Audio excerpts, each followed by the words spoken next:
നമസ്കാരം. മലയാളി വാർത്ത ഇൻസൈഡിലേക്ക് സ്വാഗതം. പ്രതികൾക്കെന്ത് സ്വകാര്യത? ഈ ചോദ്യമാണിപ്പോൾ കേരളം ഉയർത്തുന്നത്.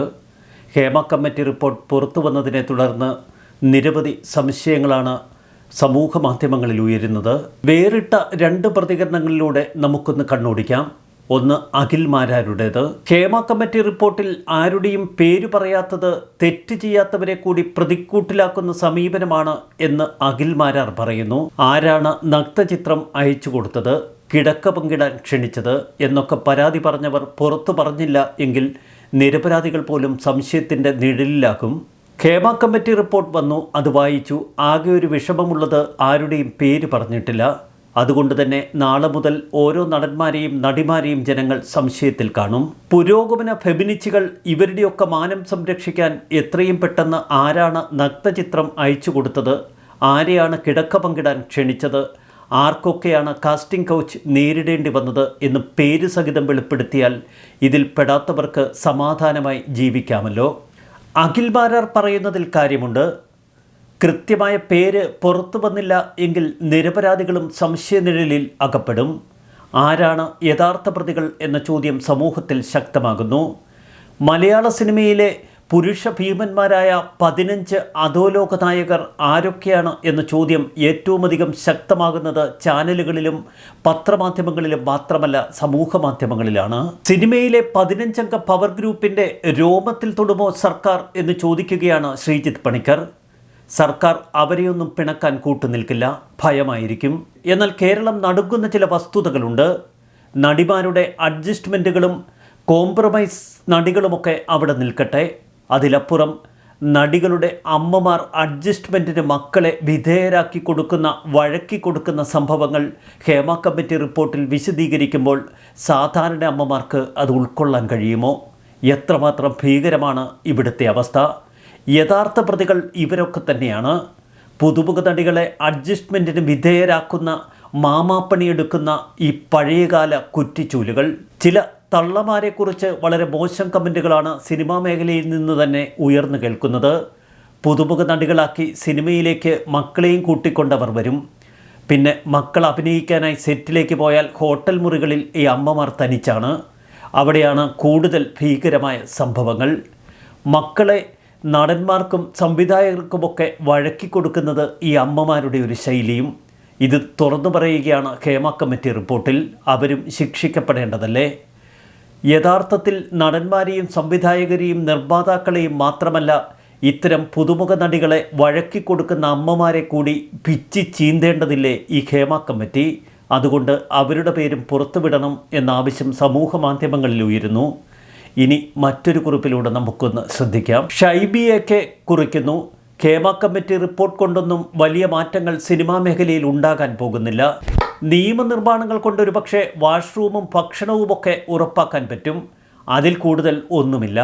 ആരെ ഏത് റോളിലെടുക്കണം, എത്ര രൂപ ശമ്പളം കൊടുക്കണം എന്നൊക്കെ തീരുമാനമെടുക്കുന്നത് സിനിമ ഉണ്ടാക്കുന്നവരാണ്, സർക്കാരല്ല. ആർക്കെന്ത് ഭക്ഷണം കൊടുക്കണം, കൊടുക്കുന്നവർക്ക് തീരുമാനിക്കാനുള്ള അവകാശവുമുണ്ട്. ഒരു സീൻ എത്ര പ്രാവശ്യം എടുക്കണം, എത്ര ടേക്ക് എടുക്കണം, അല്ലെങ്കിൽ വസ്ത്രത്തിന് എത്ര നീളം ഉണ്ടാവണം, ഇതൊക്കെ തീരുമാനിക്കാനുള്ള അവകാശം സംവിധായകനാണ്, സർക്കാരിനല്ല. മറ്റു തൊഴിലിടങ്ങൾ പോലെയല്ല സിനിമ, ഏറെ വ്യത്യസ്തമാണ്. 3-4 മാസത്തേക്ക് കുറച്ചുപേർ ഒരുമിച്ചൊരു ജോലി ചെയ്യുന്ന സംവിധാനം. സ്ത്രീകൾ സ്വന്തം അവകാശങ്ങളെക്കുറിച്ച് ബോധവതികളാകുന്ന, തനിക്ക് നേരെ ഉയരുന്ന കൈകൾ തട്ടിമാറ്റാനുള്ള തൻ്റെ ഇടം കാണിക്കാൻ തയ്യാറാവുന്നതുവരെ ഇതൊക്കെ ഇങ്ങനെ തുടരും. ഞങ്ങളൊക്കെ ഈ നാട്ടിൽ പണിയെടുത്ത് മാന്യമായി ജീവിക്കുന്നത് നിയമത്തിൻ്റെ പിൻബലത്തിൽ മാത്രമല്ല. നിയമം നിശ്ചയമായും സഹായകരമാണ്. പക്ഷെ ആദ്യം വേണ്ടത് ആർജവം. മാറ്റമുണ്ടാകുന്നത് മാനം വിറ്റ് കാശുകൊണ്ട് ജീവിക്കേണ്ട എന്ന് സ്ത്രീ കരുതുന്നിടത്താണ്. കൂലിപ്പണി ചെയ്ത് ജീവിച്ചാലും മാനം വിൽക്കില്ല, വിറ്റ് ജീവിക്കില്ല എന്ന് കരുതുന്ന സ്ത്രീകൾ ഉണ്ടാകുമ്പോഴാണ്. തൻ്റെ നേരെ ഒരു കൈ നീണ്ടാൽ അതിനെ നിയമപരമായി നേരിടാൻ ആർജവമുള്ള സ്ത്രീകൾ ഉണ്ടാകുമ്പോഴാണ്. നഷ്ടങ്ങൾ ഉണ്ടാകും തീർച്ചയായും. അങ്ങനെ ഒരുപാട് സ്ത്രീകൾ സഹിച്ച നഷ്ടത്തിൻ്റെ ഫലമാണ് ഇന്നത്തെ സ്ത്രീകൾ അനുഭവിക്കുന്ന സ്വാതന്ത്ര്യം. മമ്മൂട്ടിയും മോഹൻലാലും ഒക്കെ അടങ്ങുന്ന സീനിയർ സിറ്റിസൻസിനെ തൽക്കാലം മാറ്റി നിർത്താം. പൃഥ്വിരാജ്, നിവിൻ പോളി, ദുൽഖർ, ആസിഫ് അലി, ഭഗത് തുടങ്ങി എത്രയോ യുവനടന്മാരുണ്ട്. അവരുടെയൊക്കെ സെറ്റിലും സ്ത്രീകൾക്ക് ഇതേ അനുഭവമാണോ? അതുപോലെ സുപ്രിയ, സാന്ദ്ര തുടങ്ങിയ എത്രയോ സ്ത്രീ നിർമ്മാതാക്കൾ. സ്വന്തം ജോലിക്കാരെ അല്ലെങ്കിൽ സഹപ്രവർത്തകരെ സംരക്ഷിക്കാത്തവരാണോ ഈ നിർമ്മാതാക്കൾ? ഇപ്പോൾ വിവാഹിതയായി ജീവിക്കുന്ന ഒരു പ്രമുഖ നടി മയക്കുമരുന്നടിച്ച് പൂർണ്ണനഗ്നയായി ഹോട്ടലിന്റെ വരാന്തയിൽ കൂടി നടന്നിട്ട് ഹോട്ടൽ ഉടമ പോലീസിന്റെ സഹായം തേടിയതറിയാം. അതിജീവിതയ്ക്ക് മുൻപും തട്ടിക്കൊണ്ടുപോകലും പീഡനവുമൊക്കെ സിനിമാ മേഖലയിൽ വളരെ സാധാരണമാണ്. PT തോമസ് ഇടപെട്ടതുകൊണ്ട് മാത്രമാണ് അതിജീവിതയുടെ കാര്യം ലോകമറിഞ്ഞത്. സിനിമാ ലോകം ഗ്ലാമറിൻ്റെ ഒരു ലോകമാണ്.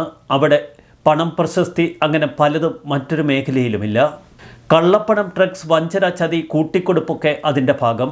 ഓരോ കൊല്ലവും ഗാരേജിൽ പുതിയ ബെൻസ് എത്തണമെങ്കിൽ നേരായ മാർഗത്തിലൂടെ ജീവിച്ചാൽ കഴിയില്ല.